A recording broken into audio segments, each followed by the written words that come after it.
anything or known someone who was doing something and it seemed like they were just on a longer learning curve than everyone else. Everyone else seemed to have gotten to level 8 already and they're still stuck on level 4. But you go look them up 5, 10 years later and they're ahead of all those other people.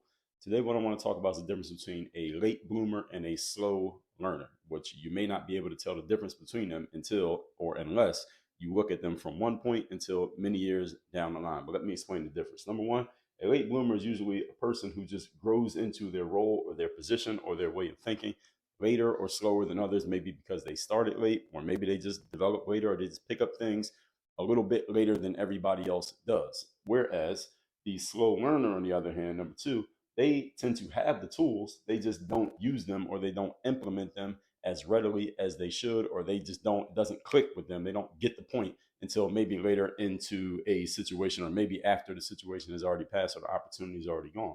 Which leads to point number three: development versus capacity. Main difference between the two is one is developing slowly, and the other one is just not using all their capacity as quickly. And sometimes you can look at a late bloomer and a slow learner, and they're at the exact same point if you only look at that point. But again, you have to look at them over a long term to really see the difference between one and the other. And I didn't say that this is going to be fair because they could be headed in opposite directions, even though they're at the same point right now. You got to ask yourself, which one are you and what is actually in your way? Work on your game.